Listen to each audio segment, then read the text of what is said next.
एक बड़ी पुरानी कहावत है, बाप न मारे मेढ़की और बेटा तीरंदाज। वही हाल है पाकिस्तान का। अब तुर्की ने इजराइल के साथ मिलकर ऐसा क्या ऐलान कर दिया कि पाकिस्तान को बड़ी जोर की मिर्ची लगी है। दो मजनू एक दूसरे को नोचने को तैयार है। जहां एक तरफ ये सब कुछ हो रहा है, वहीं दूसरी तरफ चीन से बड़ी खबर। चीन में ब्लैकआउट, मुश्किल में फंस गई हैं टेस्ला, एप्पल जैसी कंपनियां।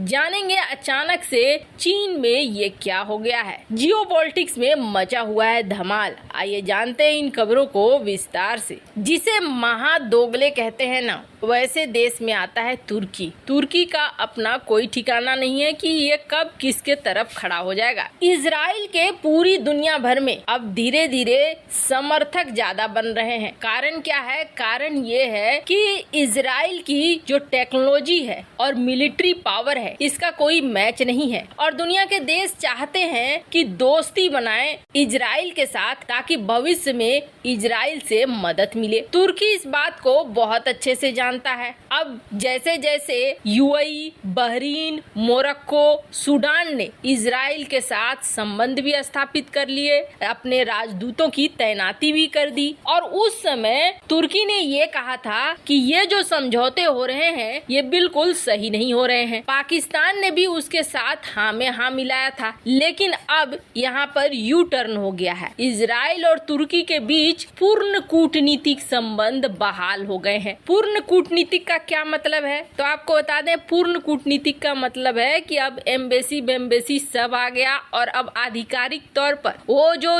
पीछे छिप छिप कर मिला करते थे, वो छिप छिप कर मिलने की बात अब खत्म हो गई है। अभी जो इजराइल के प्रधानमंत्री हैं यायर लापिद और तुर्की के राष्ट्रपति हैं रेजेप तैयब अर्दोगन, इन दोनों के बीच बातचीत हुई और बातचीत के बाद दोनों देशों ने ऐलान कर दिया कि हाँ, अब हम दुनिया के सामने खुलेआम कूटनीतिक रिश्ते की बहाली का ऐलान करते हैं। और इतना ही नहीं हुआ, इजरायली प्रधानमंत्री ने तुर्की की जमकर तारीफ भी की और कहा हम दुनिया में इजराइल की स्थिति को मजबूत करके रखेंगे। तुर्की के राष्ट्रपति अर्दोगन ने भी इजराइल को बहुत ज्यादा जमकर तारीफ की, प्रशंसा की। लेकिन ये एक चीज समझ में नहीं आया कि ये तुर्की वही है जो फलस्तीन के लिए बार बार आवाज उठाता है। क्या तुर्की को देखकर ये नहीं लगता है कि ये बिन पेंदी का लोटा है? अब बात क्या है? बात ये है कि तुर्की की स्थिति हो गई है बहुत खराब। लीरा बिल्कुल डूब रही है और अब लगने लगा है तुर्की को कि अगर और ज्यादा दुश्मन बढ़ाए तो बहुत दिक्कत होने वाली है। लेकिन जहां तुर्की ने ये झटका दिया है, तो वहीं एक चीज समझ में नहीं आया कि पाकिस्तान जो अब तक इजराइल को किसी भी तरह का मान्यता नहीं देता है, पाकिस्तानी पासपोर्ट पर लिखा रहता है कि ये दस्तावेज इजराइल को छोड़कर पूरी दुनिया के लिए मान्य है, तो फिर क्या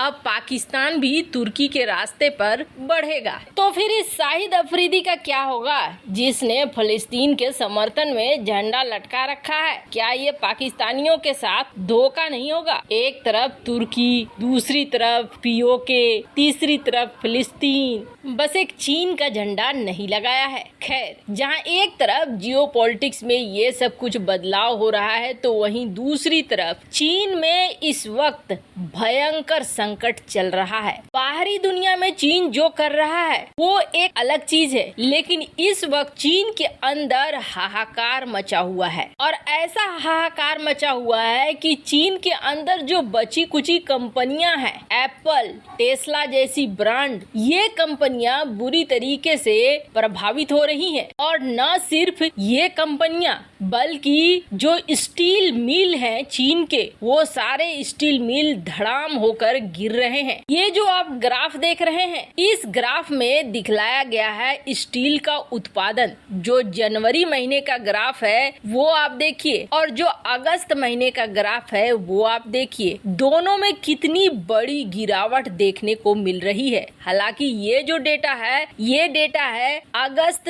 10 का, 10 अगस्त का है। अभी हालात और भी ज्यादा बुरे हो गए हैं। जो चीनी फैक्ट्रियां हैं, वो चीनी फैक्ट्रियां और चीनी मिल बंद पड़े हुए दिख रहे हैं। तबाही का ऐसा आलम चीन ने पहले कभी नहीं देखा था और अब हालात ऐसे हो गए कि चीन ने ये कह दिया है कि टेस्ला, इंटेल और टोयोटा, इन 3 कंपनियों को ये कहा है कि अभी फिलहाल के लिए आप फैक्ट्रियां बंद कर दो, हमारे पास इस वक्त कोई भी उपाय नहीं है। जब तक चीजें ठीक नहीं होती हैं तब तक हम कुछ भी नहीं कर सकते हैं। और ये सब कुछ शुरू कैसे हुआ है तो आपको बता दें, चीन के इस वक्त दिन बहुत बुरे चल रहे हैं आंतरिक तौर पर। दरअसल पहले तो बाढ़ आया और बाढ़ ने बहुत तबाही मचाई, बहुत सारे पुल टूटे, चीन के छोटे छोटे प्रांत से लेकर बड़े बड़े शहरों तक पानी घुस गया। उसके ऊपर से लॉकडाउन अलग से परेशान कर रहा था, पर इतने से भी बात नहीं बनी और उसके बाद शुरू हुआ टाइफून और हीट वेव। टाइफून में जो तबाही मची, उससे बची खुची जो पावर बची हुई थी वो तबाही मचा दिया हीट वेव ने। अब हीट वेव की वजह से नदियां पूरी तरीके से सूख गई हैं, यहाँ तक कि यांगजे नदी जो है वो पूरी तरीके से सूखी पड़ी हुई है। यहाँ पर चलने वाले हाइड्रो प्लांट्स वो बंद हो गए हैं। अभी स्थिति ऐसी है कि यहाँ रिलीफ फंड दिए जा रहे हैं, कोई नया सोर्स पैदा नहीं हो रहा है। चीन की अधिकतर बिजली परियोजनाएं इस वक्त बंदी के कगार पर चल रही है। दक्षिण पश्चिम चीन की बात करें तो यहाँ तो बिल्कुल शटडाउन जैसा माहौल है और इस शटडाउन से स्थिति ऐसी हो गई है कि लोगों को पानी की भी किल्लत हो रही है। स्क्रीन पर आप देख सकते हैं, गाँव तक पानी पहुँचाने की कोशिश की जा रही है, टैंकरों में पानी दिया जा रहा है। 1961 के बाद